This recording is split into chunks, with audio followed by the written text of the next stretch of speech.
So I had a call this week with a gentleman, and I went into the call thinking it was going to be collaborative. I had been connected to this guy previously, and we reconnected. I was looking for a podcast guest, and truthfully, I was also looking to connect with others in the industry as well.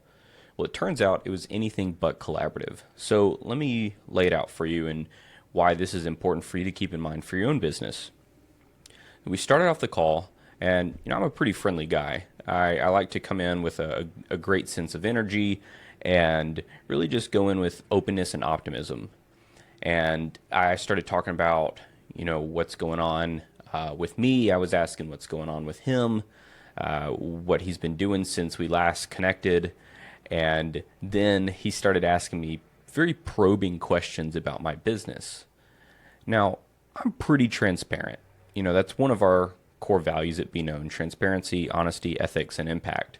But when people start asking very probing questions, such as why aren't you doing it this way, or have you thought about doing it this way because you could do 10 times more and sacrifice this particular area over here. I don't want to go into all the specifics because truthfully it doesn't matter for this video, but my defenses came up, and I can tell.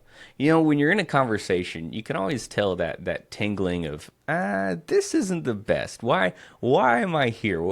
I need to get away from this conversation.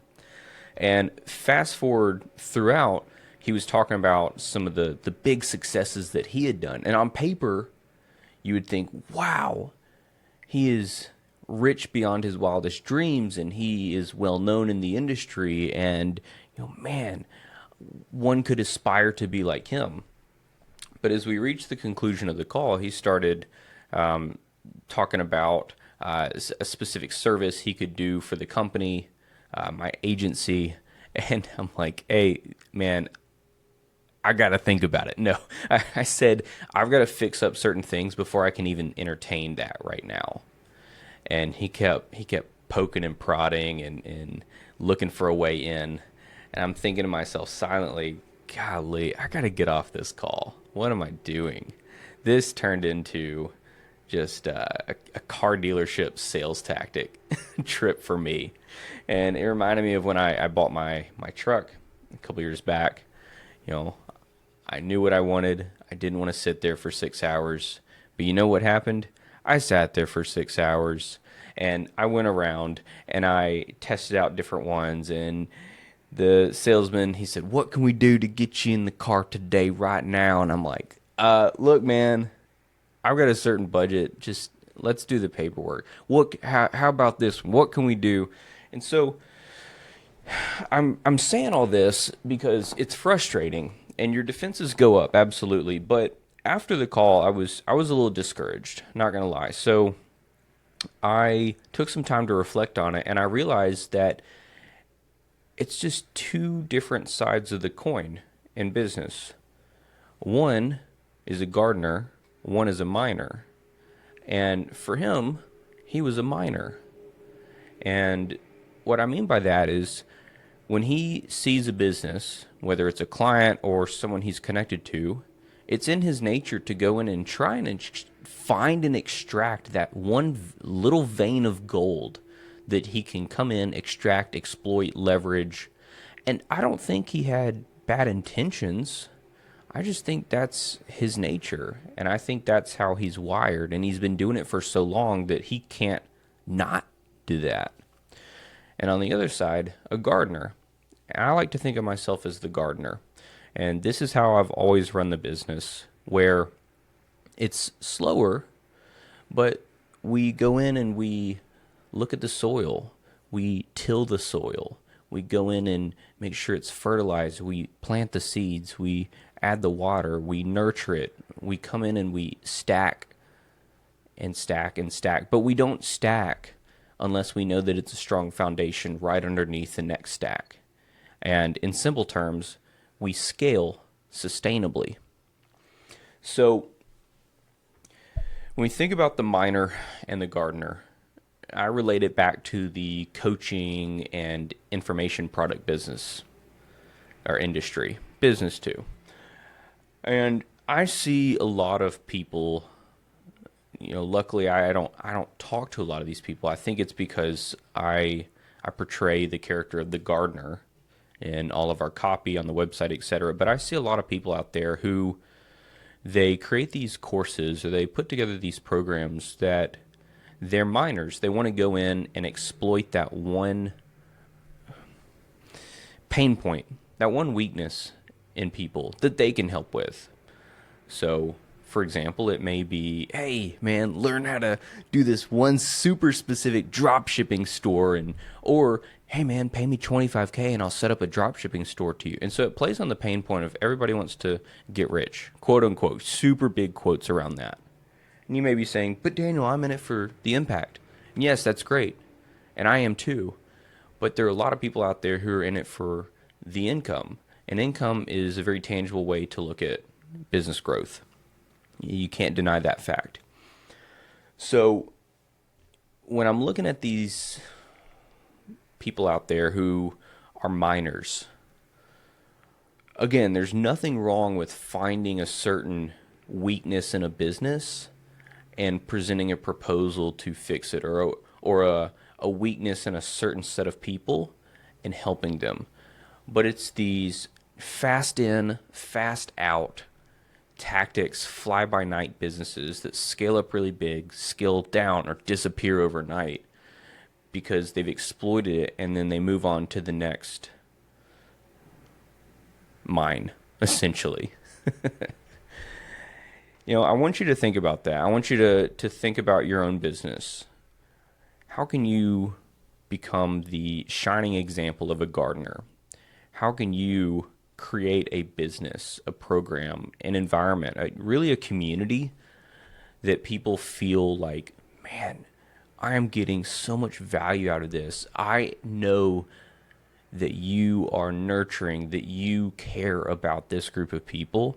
And I found dare I say it, I found a safe space. Probably won't hear me say that again. But I found a safe space to be a part of. And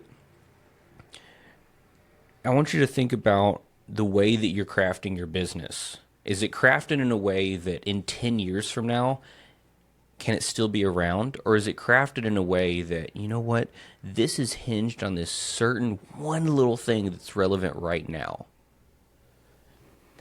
And again, it's not my place to say if that's the right way or wrong way to do business. That's up to your own ethics, and that's up to the man upstairs. But I will say this, I firmly believe that the riches are found in the long-term businesses, the businesses that can sustain, that can scale sustainably and profitably, but don't exploit anything for a short-term gain. Yes, you can exploit something long-term, ethically and compliantly, but I'm sure you see what I'm saying here. So I'll end with this. If any agency, marketer, consultant, freelancer comes to your door and you get that weird feeling in your stomach, then I'd say run away. But more so, if they're not asking the questions that need to be asked, such as, hey, tell me about what's worked before, tell me about what's not worked before. What haven't? What have you tried and it failed? Tell me about your goals. There's one. This is a question I really, really like to ask people because there's so much noise out there and everybody's making $100,000 a month and everybody's making $1 million a year, etc. But what are your goals? I want you to think about that after this video. Don't fool yourself. This is not me being pessimistic or negative. This is me being realistic because I want you to set yourself up for success, not failure. Far too often I see people out there that they come talk to me and they say, Daniel, I want to make $1 million a year. And I say, why? What is that going to do for you? And if they don't lead in with something around impact or helping others, or to be able to create a team, employees, a very legitimate, scalable, sustainable business, then I really try to prod and poke. I guess I'm the guy questioning then, but I really try to poke and prod around why. What does $1 million a year mean to you? What does it mean for your family? What does it mean long term? What does it mean 10 years from now? And if they don't have a good answer to that, then we try to break that down. Oh, turns out they only really need to make $250,000 per year. And at that point in time, they probably don't need a full service agency or full service growth partner like we offer certain clients. But when a client comes in and they're fired up about creating this thing or fired up about their thing that helps a certain amount of people, they just can't scale it. They can't amplify it. And it doesn't matter what monetary number they get to. They just want to come in and help this group of people because they have this hidden secret. They want to be known. Then that's when we start talking about, okay, that's when you need full service. That's when you need XYZ. Let's stack this here. Let's bolster up this here. Let's improve this here. And in 12 months from now, you can expect to see this. And in 36 months from now, we can do 10 times bigger than that. So think about it. Gardener versus miner. Again, it's not my place to say which one is right or wrong. Sometimes it's just built into our human nature. But personally, I believe that the gardener, that's the route that I want to take.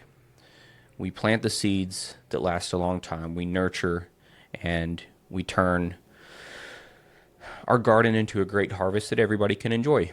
So if you like this, I would love it if you share it with others because I think this is the stuff that not a lot of people are talking about nowadays. And there's a lot of yahoos out there. A lot of people saying, man, we can come in and fix this up and your business could be 10 times bigger. And it's like, well, wait, we've got to ask the tough questions. Why isn't it currently? Okay, what constraint is there? Do you even want to get there? Do you even want to get there in X amount of years? And at your own pace, that's the game. And the game is the goal. And yeah, so I hope you have a great rest of your day, and we'll talk soon.